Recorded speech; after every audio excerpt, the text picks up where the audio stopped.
योगस्थः कुरु कर्माणि सङ्गं त्यक्त्वा धनञ्जय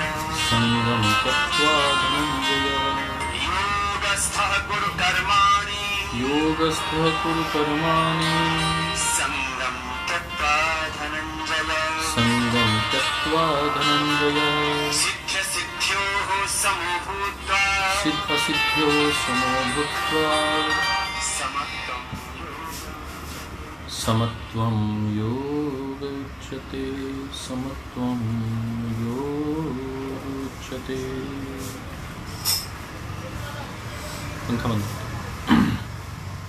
देखिए, जीवन के कालखंड को हम आरंभ करते हैं। ओम श्री परमात्मने नमः, श्री गुरुभ्यो नमः, सर्वेभ्यो नमः। आज परम श्रद्धेय स्वामी जी महाराज एक बात, यद्यपि हर रोज ही बहुत अच्छी बातें कहते हैं, परंतु जो मुझे अच्छी लगे, अपने मन के माध्यम से व्यक्ति अच्छे और बुरे का चयन करता है, तो मुझे ऐसा लगा कि ये बात आपके साथ साझा करनी चाहिए।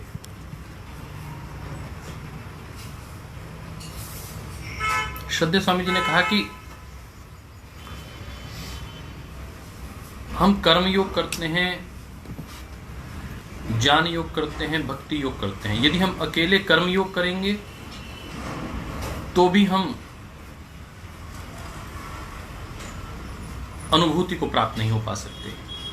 यदि हम ज्ञान योग केवल करेंगे, केवल ज्ञानियों की तरह मंत्र उच्चारण करते रहेंगे, कोई शास्त्र वगैरह रट लेंगे परंतु उसको जीवन में आचरण नहीं करेंगे, तो भी कुछ लाभ नहीं होने वाला। और श्रद्धेय स्वामी जी महाराज कह रहे हैं कि यदि आप भक्ति योग करते रहेंगे और केवल भक्ति ही करते रहेंगे, ज्ञान और करुणा बीच में नहीं आएगी, कर्म बीच में नहीं आएगा, तो भी आप बहुत देर में उस तत्व को प्राप्त कर पाएंगे। परंतु यदि आपको वह शीघ्रता करनी है, तत्प्रतिषेधार्थम एक तत्व अभ्यास, एक तत्व का अभ्यास करना है, उस परमात्मा तत्व का अभ्यास करना है, तो निश्चित रूप से आपको तीनों को समग्र रूप से अपने जीवन में धारण करना पड़ेगा। इंक्लूसिव, ये जो इंक्लूसिव चिंतन है, all together at a single point of time, single state में, एक ही जीवन में आपको तीनों को साधना है और तीनों को साथ साथ साधना, इसे कहते हैं योग की त्रिवेणी में स्नान करना।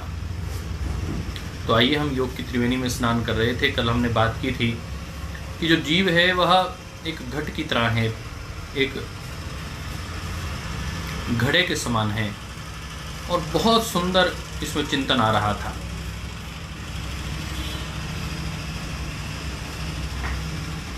आज मुझे लगा कि जैसे कुछ और भाई भी, उन्होंने कहा कि हम भी अपने साथ 10-10, 15-15 लोगों को ज्वाइन करवा रहे हैं, और अच्छा रहता यदि हम सब राज्य के भाई अपने केवल युवा भारत के प्रभारियों को 20-25 लोगों को, प्रत्येक राज्य के लोग भी जोड़ते, तो भी उन युवाओं को, अगली पीढ़ी को कुछ सीखने को मिल जाता। हमारी बहन कश्मीरा जी, भंवरलाल जी, शोभा जी, भारती जी प्रयास निरंतर करते रहते हैं, भाई अरविंद जी, करमपाल जी, महेंद्र जी, करण जी, तो थोड़ा सा इसको और बढ़ाएंगे। तो क्योंकि अब समापन पर है और कुछ विषय मुझे बहुत अच्छे लग रहे हैं, हम उसके विषय में आज चर्चा करेंगे। तो हम कह रहे थे, एक शरीर क्या है, वो एक घड़े के समान है, इसकी अलग आइडेंटिटी है, परंतु कैसी है? बहन संजीवनी जी, भाई आनंद जी निरंतर प्रयास करते रहते हैं, उनका भी बहुत आभार। बाह्या वायुर्यथा लीनस तथो मध्यो न संशयः, बाह्य और अंदर की जब वायु आपस में लीन हो जाती हैं, तथा मध्यो न संशयः, तब वो जो प्राणवायु है वो मध्य अर्थात सुषुम्ना में प्रवाहित करने लग जाती है। स्वस्थाने स्थिरता मेति पवनो मनसा सह और जब वो सेंट्रल पॉइंट पे आ जाती है, सुषुम्ना में आ जाती है, तो वो पवन मन के साथ साथ प्रवाह करने लग जाती है, इसमें कोई संशय नहीं है। When the external breath is suspended, likewise the middle one, Shakti in Sushumna, is suspended. Without a doubt, prana and mind become still in their own place, that is called Brahmarandra. ब्रह्मरंध्र में दोनों एक हो जाते हैं, इसके विषय में वो बात कर रहे हैं। हमारे करनाल से भी भाई कुछ जुड़ते हैं, प्रणीता जी जुड़ती हैं, उनका बहुत अभिनंदन। ये दैनिक कुछ साधक हैं हमारे। एवं अभ्यस्तस्य तस्य वायु मार्गे दिवानिशम अभ्यास जीर्यते वायुम अनः तत्रैव लीयते। यदि इस प्रकार के हम अपने मध्य मार्ग में प्राण को लाने में निरंतर प्रयासरत रहते हैं, अभ्यास कर लेते हैं, तो क्या होता है? एवं अभ्यास तस्य, इस प्रकार का यदि अभ्यास हो जाए, वायु मार्गे, वायु मार्ग का मध्य मार्ग में स्थापित करने का, दिवानिशम, दिन और रात को, अभ्यास जीर्यते, और ये अभ्यास लंबा हो जाए, तो वायु मनस्तत्रैव लीयते। तो पहले तो कहा कि एक स्थिति आएगी कि वायु और मन शक्ति के साथ साथ अंदर सुषुम्ना में प्रवाह करने लग जाएंगे। फिर ये कहा कि दोनों आपस में, 52वें श्लोक में कहा कि दोनों आपस में लीन कर जाएंगे। और फिर आगे कह रहे हैं, अमृतई प्लावेद देहम पाद तल मस्तकम। अमृतई प्लावेद, जो अमृत है, प्लावेद मतलब भर जाए देह में। कैसे? पाद तल मस्तकम, पांव के नीचे से लेकर और सिर के ऊपर तक, मस्तक तक आपका पूरा देह अमृत से भर जाए। अमृतई प्लावयेद देहम पाद तलमस्तकम स्थीयेत एव महाकायो महाबल पराक्रमः।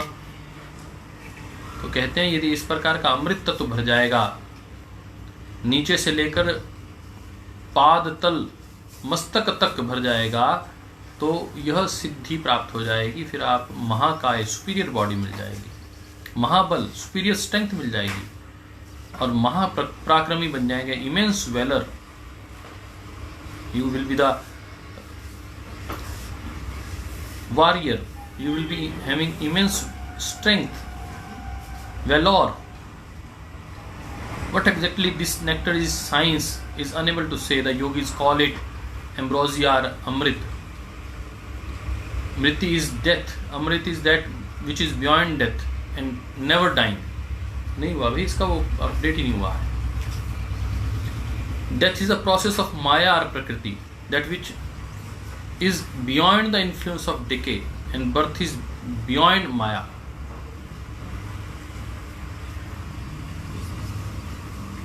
जो आत्म तत्व है वह कभी नष्ट नहीं होता और ना वह कभी जन्म लेता है, यही अमृत तत्व है। तो ये कह रहे हैं कि आप बार बार सोच रहे होंगे ये जो ऊपर से झरना होता है अमृत तत्व का, ये आखिर है क्या? तो कह रहे हैं कि यह अमृत जो है वह आत्मा ही है। ये जब अपनी उद्भुत स्थिति में आ जाती है, प्रचंड स्थिति में आ जाती है, तो यह प्रकाशमान हो जाती है, तो ज्योतिर्लिंग बन जाती है। तो उन्होंने कहा कि आप भ्रू मध्य यदि आप अपने करते हैं, ध्यान करते हैं, तो आपको वो जो ज्योतिर दिखाई देती है, वह आत्मा का जो प्रकाश दिखाई देता है, वह ज्योतिर्लिंग दिखाई देता है,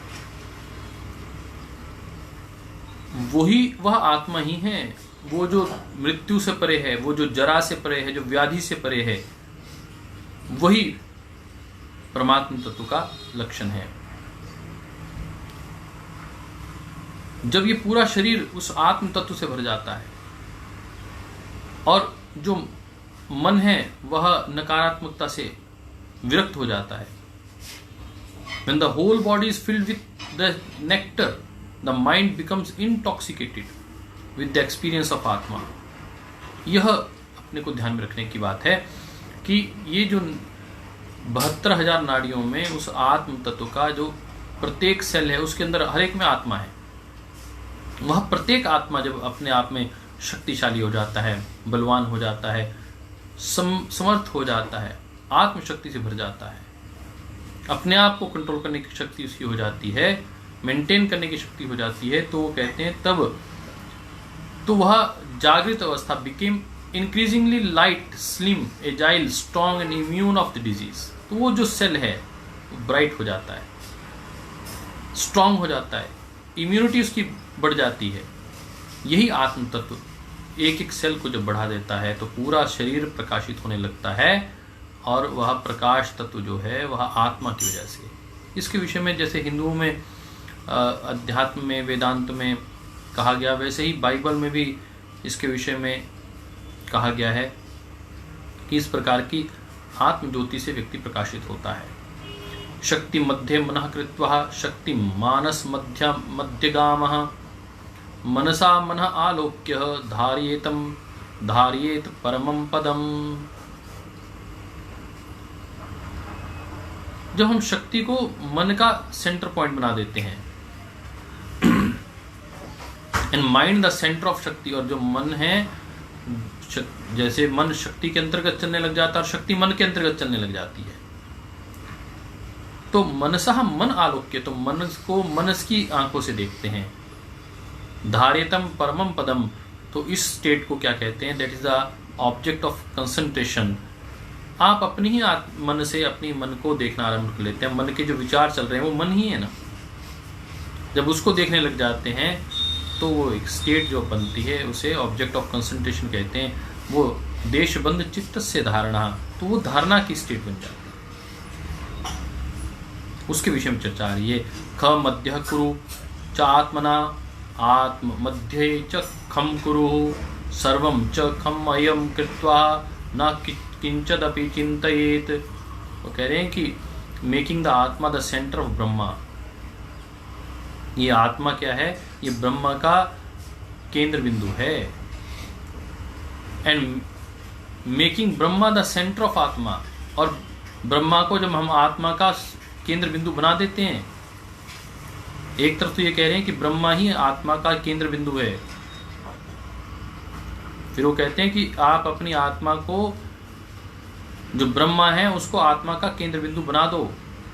एंड मेकिंग एवरीथिंग ब्रह्मा सर्वम च खम्मयम खम ब्रह्म ओम खम ब्रह्म। वह परमात्मा क्या है? पूर्णता विराट आकाश स्वरूप है। न किंचत अपि चिंतयेत, तो फिर कुछ भी आपको, सिंगल थॉट भी आपका नहीं आएगा। That is the state of समाधि। यही समाधि की अवस्था है। ख मध्यम कुरु, जब हम उस विराट तत्व में, आकाश तत्व में अपने ध्यान को केंद्रित करते हैं तो हम देखते हैं कि वह परमात्म तत्व उस विराट तत्व के अंदर दिखाई दे रहा है। आत्मा उस परमात्मा का सेंटर पॉइंट है, और हम ब्रह्म को भी आत्मा का केंद्र बिंदु बना देते हैं। दोनों तरफ से कार्य करते हैं और चारों तरफ, और मेकिंग एवरीथिंग ब्रह्मा सर्वम च खम मयम कृत्वा, जो आकाश तत्व बना देते हैं। आकाश तत्व मतलब वो परमात्म तत्व है, ब्रह्म तत्व मान लेते हैं, तो फिर कोई विचार नहीं रहता। तो कह रहे हैं कुंडली इज इन आज्ञा बिंदु और सहस्त्र चक्र। Shakti is in the middle of mind and mind is in the middle of Shakti. The mind and all its components we experience is the product of Shakti. जो शक्ति क्या है? It is in the form of mind. Shiva क्या है? शिव आत्मा है। शक्ति मन का उस आत्मा में लीन होना है। यही योग की यात्रा है। तो हम इसको आगे पढ़ रहे थे। तो जो खम है इसका मतलब है ब्रह्मा। इसको आकाश तत्व भी कहते हैं। तो ब्रह्म को अंतिम रूप मानकर कार्य करना। जैसे अवधूत गीता में उन्होंने बहुत अच्छा सा उदाहरण दिया और मुझे बहुत अच्छा लगा, वो मैं आपके साथ साझा करना चाहता हूँ कि जैसे एक स्थिर तालाब है, उस स्थिर तालाब को यदि आप सामने से निहारेंगे तो आपका चेहरा उस तालाब में बिल्कुल स्पष्ट दिखाई देगा, क्योंकि तालाब में कहीं कोई प्रवाह नहीं हो रहा है, कोई वेव्स नहीं उठ रही है, समुद्र नहीं है, बिल्कुल शांत है वह तालाब, और ऊपर से अच्छी सी रोशनी हो रही है तो आपका चेहरा उसमें दिखाई देगा। परंतु यदि बरसात हो रही हो तो आपका चेहरा उसी तालाब में जो जिसमें सब कुछ स्पष्ट दिखाई दे रहा था, फिर वह चेहरा आपका दिखाई नहीं देगा। ऐसे ही कहते हैं कि जब वृत्तियों की बरसात हो रही हो मन के तल पर, तो आपको दिखते हुए भी नहीं दिखाई देगा। मनसी व्याकुले पश्यन्नपि न पश्यति, चक्षु पश्यति रूपाणि मनसा न च चक्षुषा। लोग सोचते हैं कि हम आंखों से देख रहे हैं, भैया आप आंखों से नहीं देख रहे, आप मन से देखते हैं। जब तक आंखें मन के साथ नहीं जुड़ती और मन उस बुद्धि और बुद्धि उस आत्मा से नहीं जुड़ती, तब तक आपको कुछ दिखाई नहीं देता।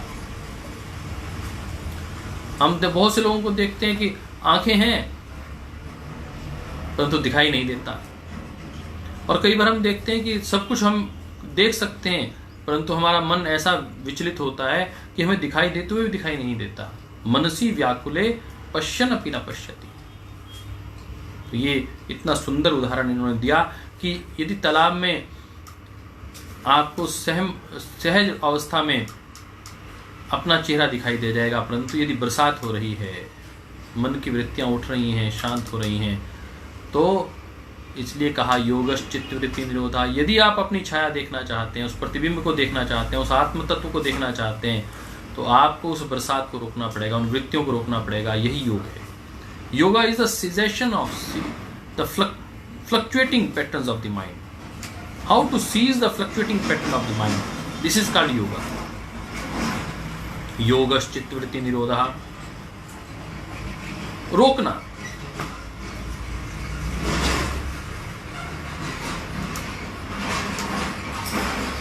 तम विद्यात दुख संयोगम वियोगम योग संगितम सह निश्चयेन योक्तव्यो योगो अनिर्विनन चेतसा। Devoid from the all sufferings is called yoga.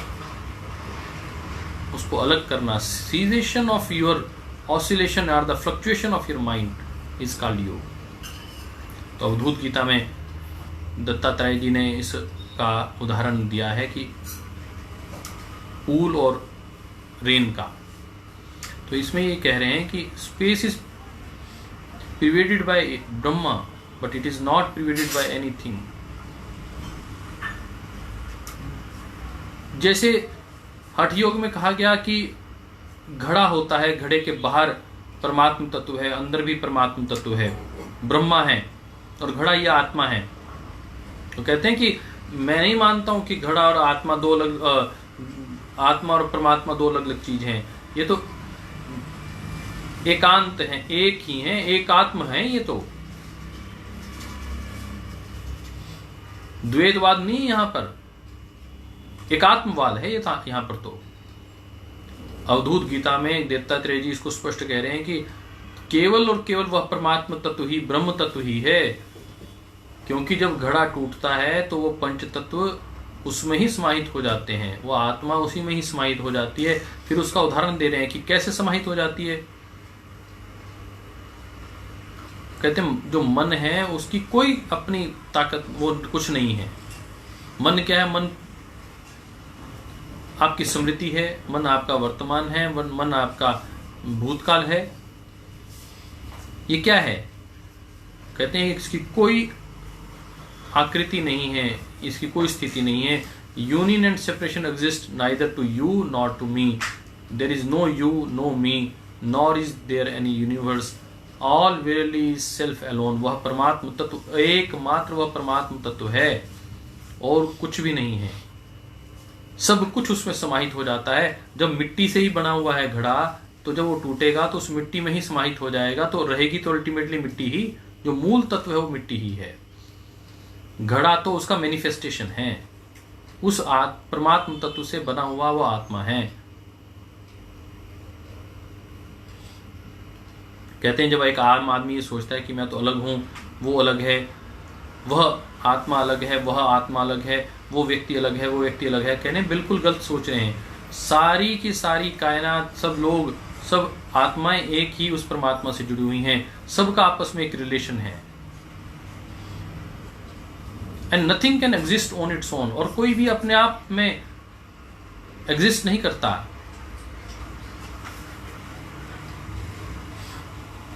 हर व्यक्ति दूसरे के संदर्भ में जीवित है।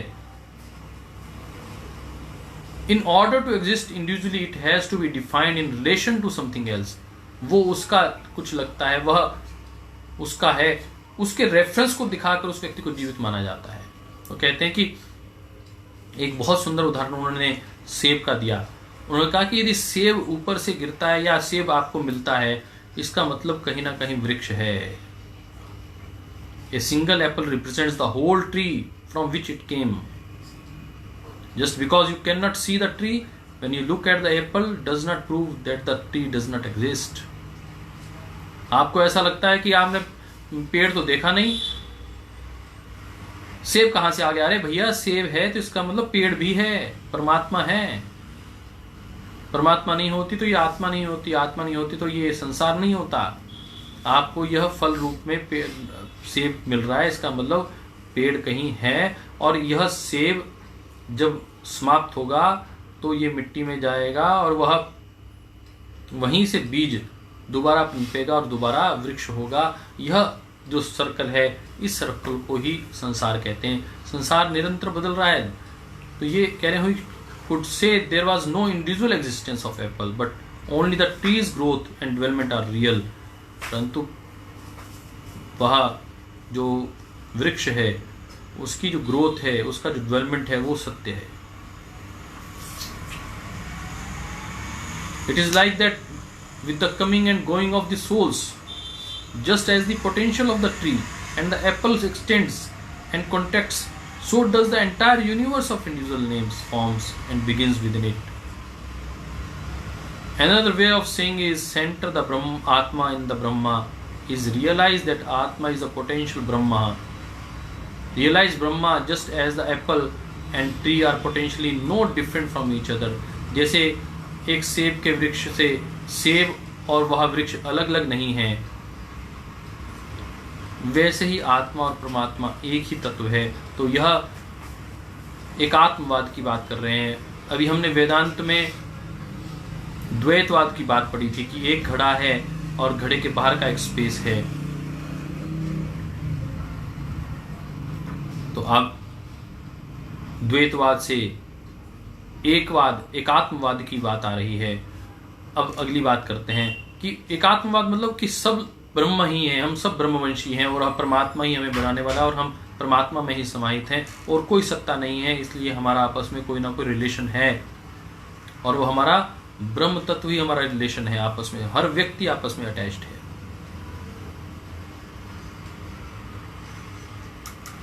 अंतः शून्यो बहिर्शून्य, कहते हैं बाहर भी शून्य है और आंतर भी शून्य है। शून्य कुंभम इव अंबरे, और यह कुंभ भी कल को कंप्लीटली उस शून्य में ही समाहित होने वाला है। अंतः पूर्णो बहि पूर्ण, कहते हैं बाहर भी पूर्ण है और अंदर भी पूर्ण है। पूर्णमिदः पूर्णमिदं पूर्णात् पूर्णमुदच्यते पूर्णस्य पूर्णमादाय पूर्णमेवावशिष्यते। वह परमात्मा पूर्ण है और उससे निकली हुई वह आत्मा भी पूर्ण ही है। बस हम इसको रियलाइज नहीं कर पाए। इसको रियलाइजेशन जिस दिन ये हो गया कि कुंभ और मिट्टी अलग अलग नहीं है, आकाश तत्व अलग नहीं है, वो उसमें ही समाहित होने वाला है। सारे तत्व आकाश तत्व में स्थिर हैं। Within is void, without is void, like an empty vessel in space, completely full internally, completely full externally, just like a pot in the ocean. जैसे समुद्र में एक घड़ा तैर रहा है, उसके बाहर भी पानी और उसके अंदर भी पानी है। केवल इतना सा अंतर ही है, बीच में एक झिल्ली है बस। तो कह रहे हैं ये जो शरीर है यह आपका घट है, इसके अंदर भी ब्रह्म तत्व है और उसके बाहर भी ब्रह्म तत्व है। इसलिए बाह्य चिंता न कर्तव्य तथैवांतर चिंतनम, न अंदर चिंता करनी है न बाहर की ओर चिंता करनी है। सर्व चिंता परित्यज्य, इसलिए सब प्रकार की चिंता छोड़ दो।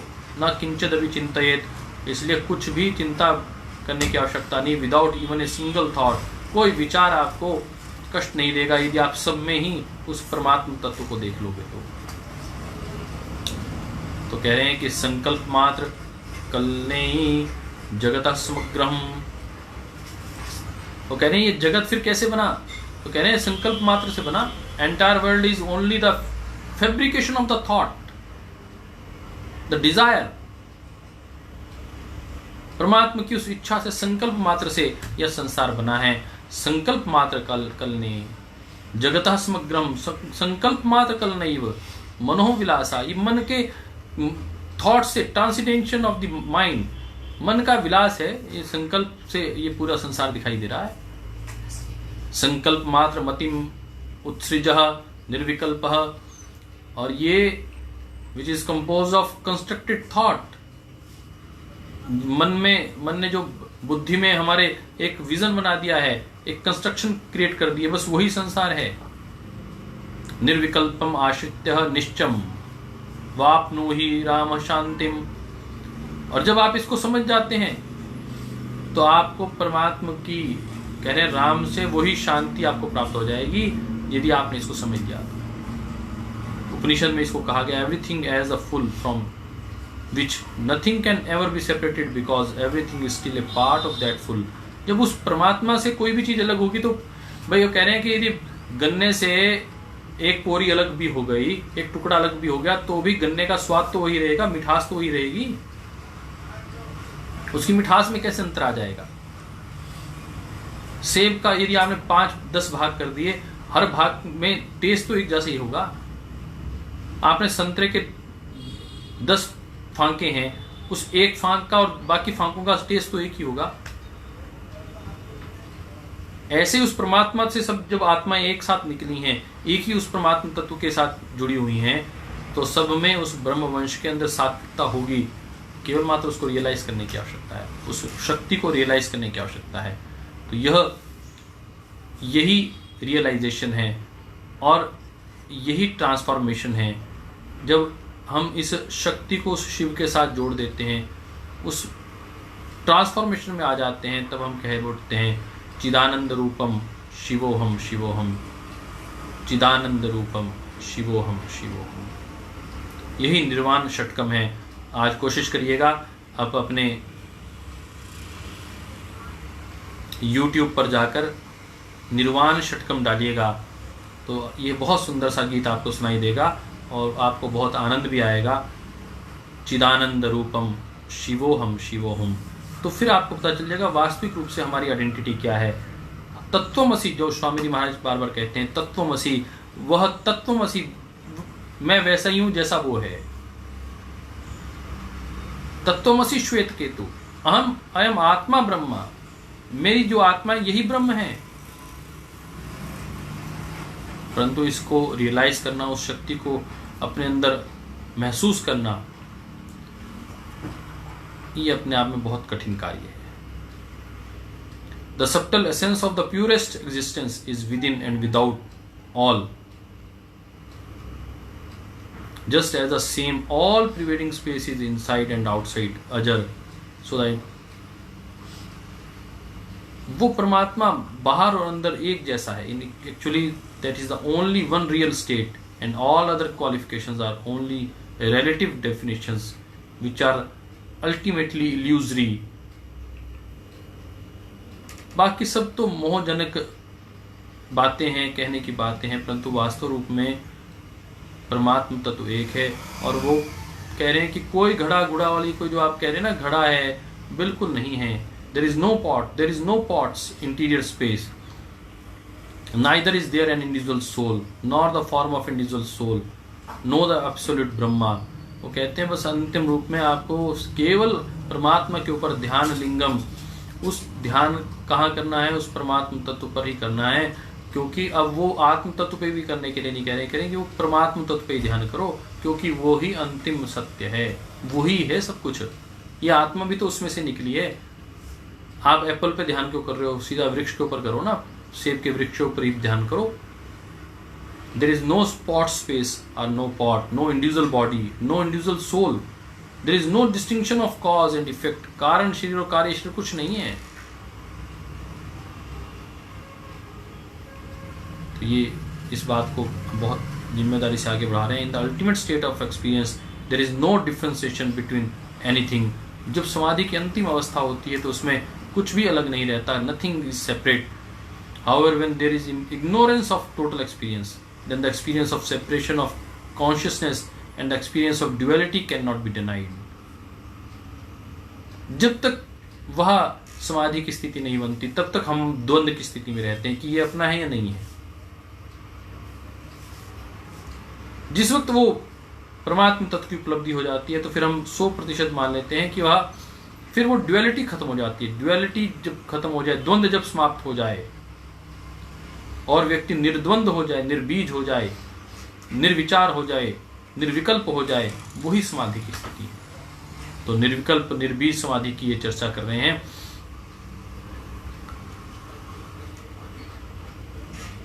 वो कहते हैं यू एंड ही, वह परमात्मा और आप एक ही हैं, और one existing everywhere at all times, why are you running either here or there.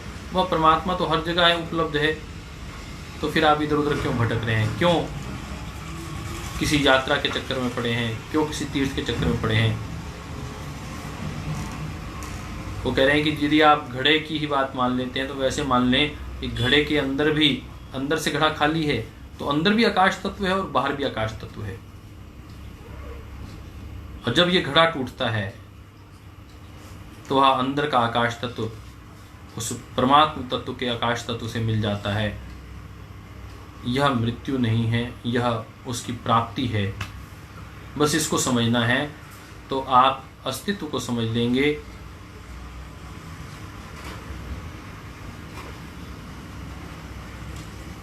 वो कहते हैं मैं मन और उस आत्मा में कोई अंतर नहीं समझता हूँ।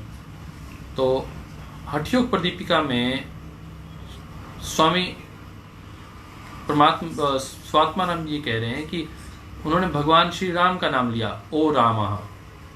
तो ये जो इस प्रकार की जब ये चर्चा आती है तो हम देखते हैं कि योग वशिष्ठ नामक जो पुस्तक है, जो भगवान राम का वशिष्ठ के साथ संवाद हुआ कि उन्होंने योग के ऊपर चर्चा की, उसी चर्चा में से ये शब्द को लेकर उन्होंने इसको आगे बढ़ाया है और उसका संदर्भ उन्होंने लिया है।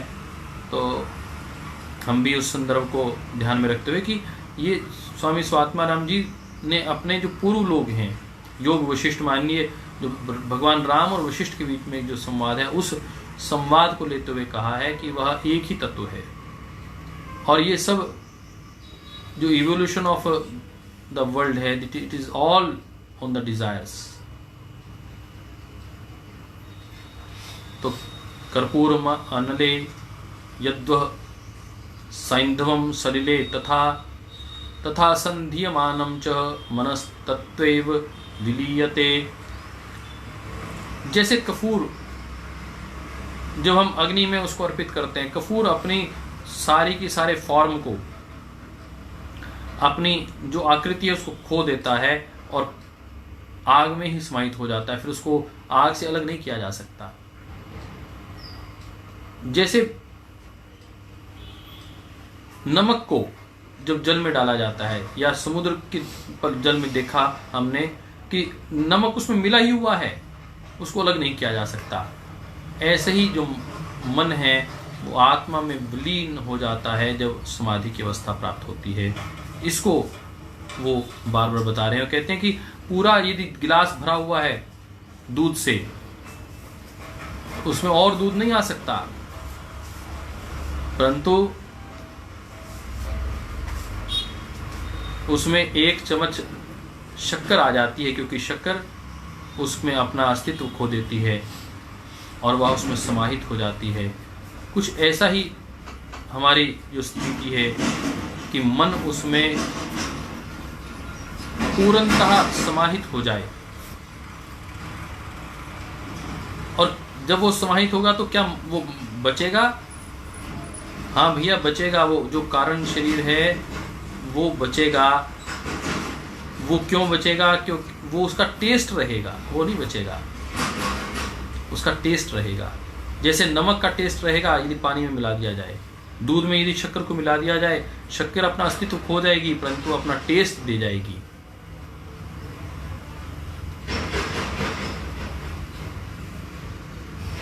इसलिए सविकल्प समाधि में जो आपका जो आपकी ईगो है, कॉन्शियसनेस है, उस परमात्मा तत्व के साथ मिल जाती है।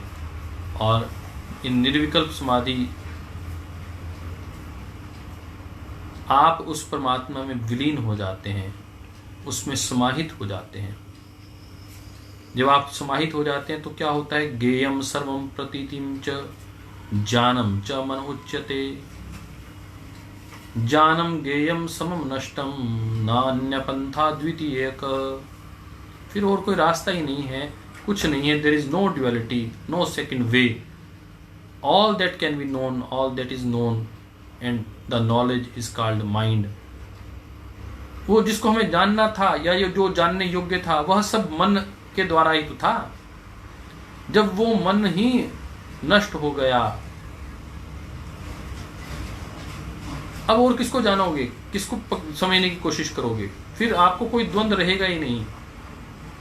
और यही एक रास्ता है उस ईश्वर को प्राप्त करने का कि हम मन को शक्ति में समाहित कर दें, प्राण में समाहित कर दें, और उन प्राणों को, मन को उस शक्ति में समाहित करके शिव के साथ मिला दें। बाह्य शिवलिंग से आंतरिक शिवलिंग को जागृत कर लें, ज्योतिर्लिंग हो जाएं। यही ध्यान लिंगम है, यही ज्योतिर्लिंग है। और यह प्रकाशित, illuminated, all the cells when be in the state of immunity, in the state of pure health,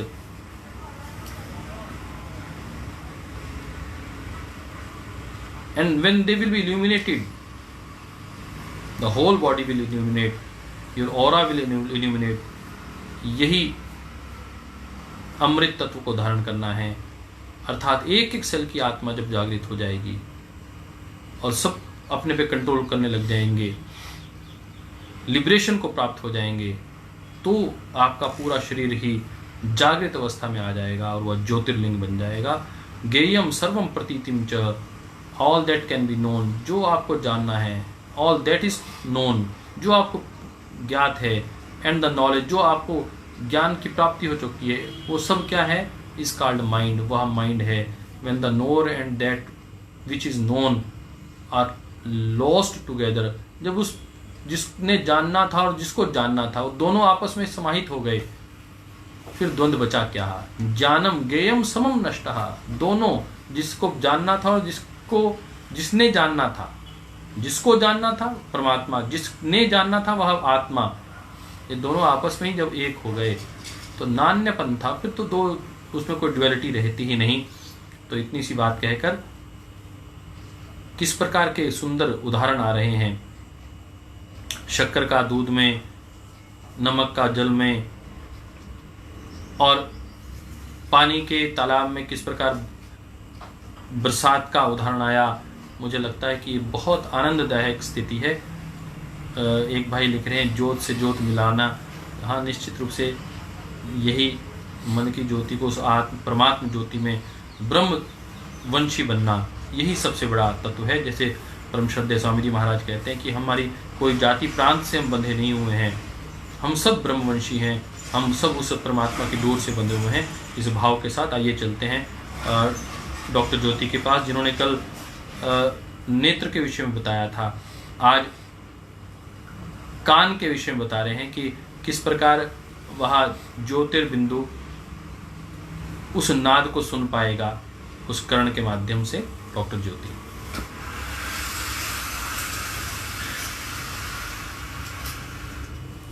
ओम। सभी योग साधक साधिकाओं को मेरा सादर प्रणाम। आइए जानते हैं अपने शरीर को। कल नेत्र इंद्रिय के विषय में हमने जानकारी प्राप्त करी, आज कर्णेंद्रिय के विषय में हम जानकारी प्राप्त करेंगे। इसी से ही हम बाहर के नाद और अंदर के नाद को सुन पाएंगे और अपनी भौतिक, मानसिक और आध्यात्मिक उन्नति कर पाएंगे। कान जो है आपको दिखाई दे रहे हैं, 2 कान हैं और टीचर्स बचपन में कान पकड़वाया करते थे, खिंचवाया करते थे। देखा जाए तो बाहर का जो पार्ट है कान का, जो सबको दिखता है, वो पिन्ना बोलते हैं उसे, कार्टिलेज का बना होता है। देखो, बोन का नहीं बना होता। कार्टिलेज मतलब जो बोन से सॉफ्ट होती है उसका बना होता है। इलास्टिक होता है, आप कैसे भी इसको मोड़ोगे फिर छोड़ोगे तो ये अपनी पोजीशन में, अपने शेप में वापस आ जाएगा। और इसके अंदर छेद होता है जो अंदर के ईयर से हमें जोड़ता है। बाहर के वातावरण को, बाहर की आवाज़ों को अंदर से जो जोड़ता है वो ऑडिटरी कनाल या एक्सटर्नल ईयर या बाहर का जो कान होता है वो इस छेद से जो है ध्वनि तरंगे अंदर की तरफ जाती हैं। वैसे तो कान का सिर्फ बाहर वाले कान का यही कार्य होता है कि सभी ध्वनि तरंगों को जो हम सुनना चाहते हैं वही या उसके आसपास की ध्वनि तरंगों को अंदर भेजना, उनकी इंटेंसिटी बढ़ाकर भेजना ताकि हम उसे अंदर और बढ़ा सकें और हम इस लेवल तक सुन सकें कि वो सिग्नल्स जो हैं वो ब्रेन में इलेक्ट्रोकेमिकल सिग्नल्स में कन्वर्ट होकर जा सकें और हमें सुन सकें। ये कार्य होता है। और एक विशिष्ट ध्वनि तरंगों को ही हम सुन सकते हैं। 20 से 20,000 हर्ट्ज तक की जो ध्वनि तरंगे हैं वही मनुष्य सुन सकता है, और 20 से जो कम होती हैं वो इंफ्रा साउंड हो जाती हैं, और 20,000 से जो ज्यादा होती हैं वो अल्ट्रासाउंड हो जाती हैं। हर एक का काम है, इंफ्रासाउंड का भी है, अल्ट्रासाउंड का भी। अल्ट्रासाउंड आज हमारी चिकित्सा जगत में बहुत एक क्रांतिकारी डायग्नोस्टिक टूल है जो अंदर की चीजों को देख सकता है डीप। बाहर से हम देख सकते हैं आपके इंटेस्टाइन को, लीवर को, उसकी कंसिस्टेंसी कैसी है। तो अल्ट्रासाउंड, अल्ट्रासोनिक वेव्स भी हमारे लिए लाभकारी हैं। और जो ये बीच की फ्रीक्वेंसी है 20 से 20,000 हर्ट्ज की, ये हम सुन सकते हैं। जो इंफ्रा जो कम है 20 से, वो जो जैसे कई जानवर सुन लेते हैं, कुत्ता जो है वो कम फ्रीक्वेंसी के भी ध्वनि तरंगों को कैच कर लेता है, और जो जैसे चमगादड़ वगैरह होते हैं तो वो हायर ध्वनि तरंगों को भी कैच कर लेते हैं। जब भूकंप होता है, कहीं भी वाइब्रेशन होगी तो ध्वनि होती है। जब भूकंप होता है तो इसलिए कई पशु पक्षियों को पहले पता लग जाता है, वो बेचैन हो जाते हैं, बाहर आ जाते हैं अपने घरों से जहाँ पे भी वो रहते हैं। क्यों? क्योंकि उन्हें वो इन ध्वनि तरंगों को सुन सकते हैं, उनके प्रति वो सेंसिटिव होते हैं। इसको लेना इसलिए जरूरी था कि हम जब मोबाइल सुन रहे हैं तो आजकल ईयरफोन लगाकर सुनते हैं, ईयरफोन लगाकर सुनते हैं, और हम देख रहे हैं कि धीरे धीरे ध्वनि की सुनने की क्षमता हमारी कम होती जा रही है। हम ऊंची ध्वनि सुनने लग गए हैं हमारे कान। वो किस लिए? नॉइस पॉल्यूशन के कारण। आसपास इतनी सारी ध्वनियां होती हैं, इतनी तेज तेज आवाज होती हैं, जनरेटर की आवाज, व्हीकल्स की आवाज, कि हम जो कम आवाज की ध्वनि है वो सुन नहीं पाते हैं। और ध्वनि का सुनना इतना जरूरी है। आप ये देखो, जो बच्चे बोलते नहीं हैं, जो सुनते नहीं है, वो बोलते भी नहीं है, क्योंकि वो शब्दों को सुन नहीं पाएंगे तो उनकी वाक इंद्रिय उसको बोल नहीं पाएगी, उसका उच्चारण नहीं कर पाएगी। और जो बच्चे कुछ समय तक सुनते हैं और फिर किसी कारण से उनके कान में कोई दिक्कत हो गई, वो सुनना बंद कर देते हैं, तो वो जितने शब्द उन्होंने सीखे हैं उनके वही शब्दावली सीमित रह जाती है, क्योंकि उन्होंने उतना ही शब्द सुना है। जितना शब्द सुना है उतना ही हम बोल पाएंगे, अपनी भावनाओं को व्यक्त कर पाएंगे। तो इसलिए कर्णेंद्रिय का बहुत जरूरी हमारे शरीर में स्थान है। अब हम कान के बारे में अगर देखें तो देखने में तो ये छोटा सा ऑर्गन है, और इसको आपको दिखाते हैं इसकी कैसा सा अंदर से होता है। ये इसको ध्यान से देख लीजिए, बाहर से आपको कान का पिन्ना लग रहा है और अंदर से लग रहा है कि पता नहीं कौन सी मशीनरी रखी हुई है। उसके बाद एक आपको पाइप दिख रही है और उस पाइप से आगे अंदर की ओर जाने के लिए एक ड्रम लगा हुआ है, ईयर ड्रम, कान का पर्दा, मेम्ब्रेन लगी हुई है।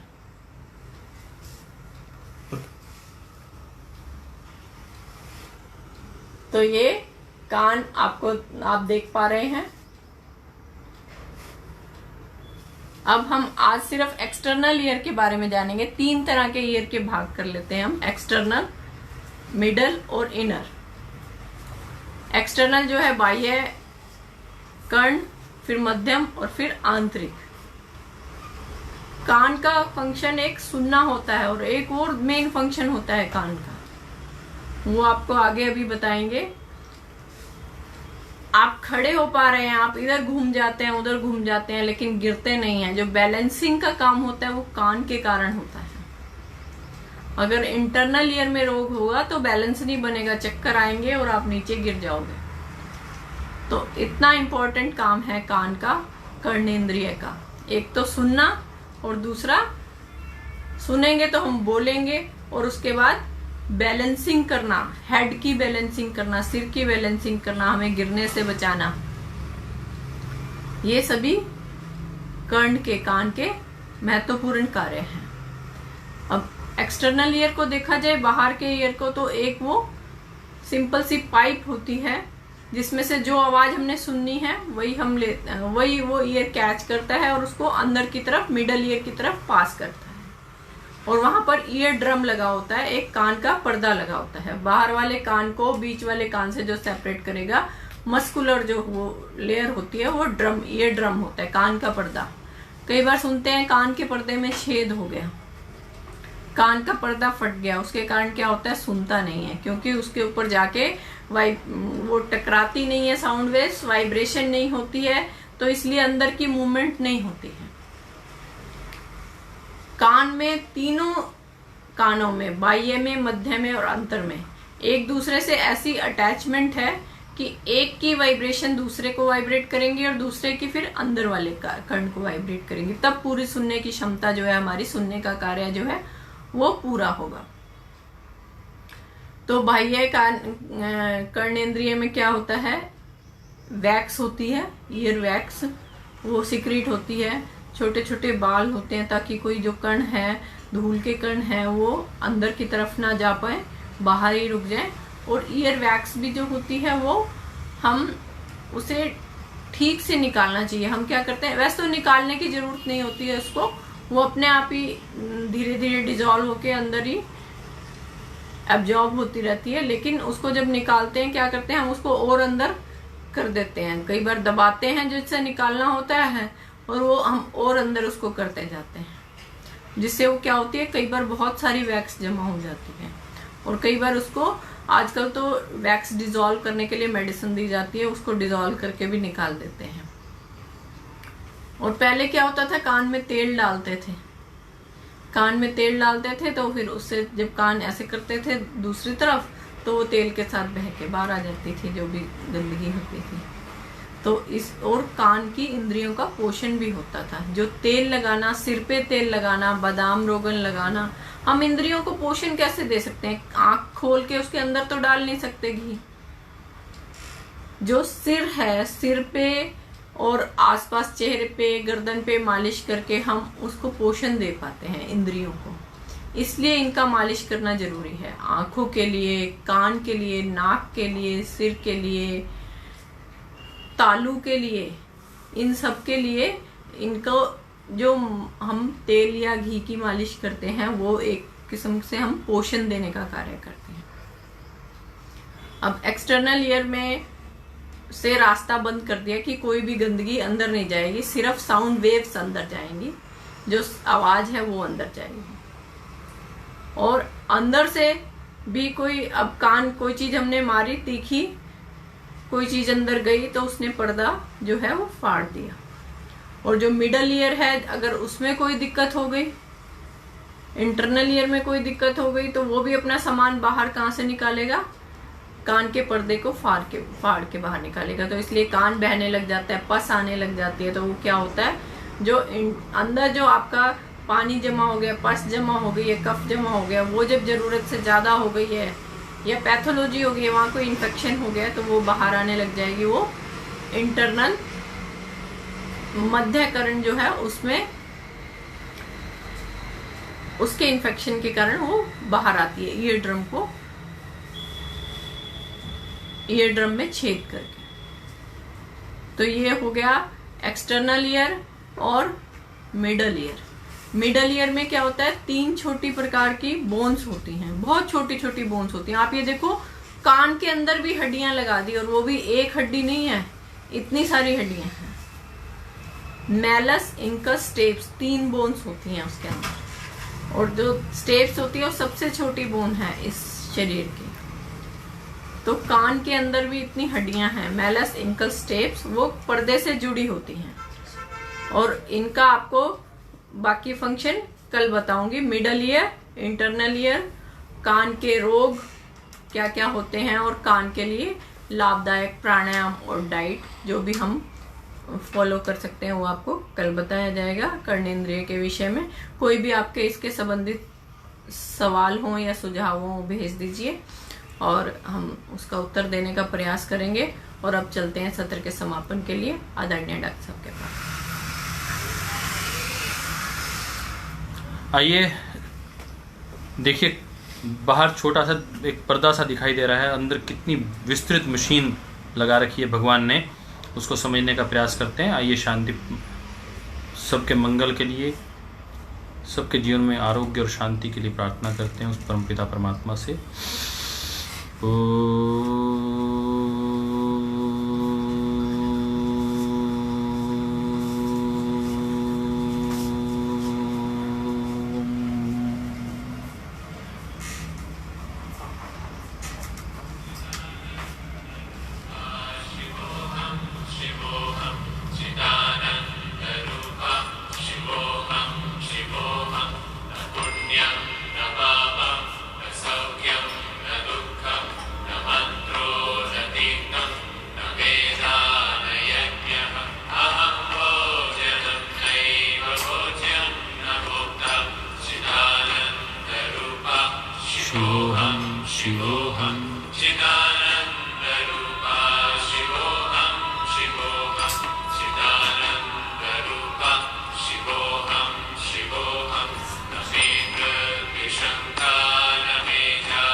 न गुरु न शिष्य चिदानंद रूपम शिवोहम शिवोहम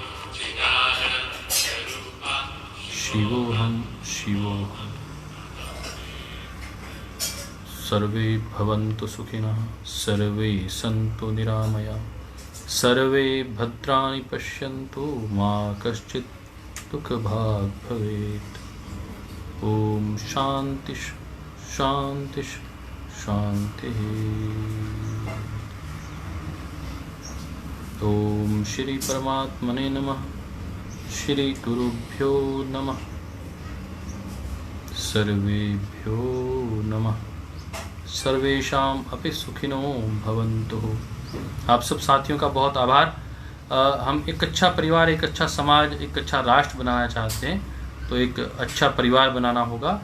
तो हमने एक जो ग्रुप बनाया था, योग मिलन ग्रुप, उसमें हमने कहा था आप अपने आसपास के जो अच्छे बच्चे हैं, अच्छी बेटियां हैं, अच्छे बेटे हैं, जिनकी विवाह की आयु हो गई है परंतु विवाह नहीं हुआ है, उनके प्रपोजल्स आप भिजवा सकते हैं। तो आप सबसे पुनः अनुरोध है कि थोड़ा सा उसके लिए और पुरुषार्थ करें। आपने एक पुरुषार्थ किया है पहले भी, और पुरुषार्थ करेंगे तो और अच्छा रहेगा। उसके लिए हमने कहा था दूसरा जो मेरा नंबर है उस पर आप व्हाट्सएप करिए 9404777777। तो इस पर आप अपने प्रपोजल्स अपने आसपास के कुछ अच्छे लोगों के, भाइयों के, बहनों के भिजवाइए, ताकि उसमें भी एक गति आ पाए। अभी उसमें लगभग 15-20 लोगों ने अपने सुझाव दिए हैं। इतनी बात कहते हुए कल फिर मिलेंगे। ओम।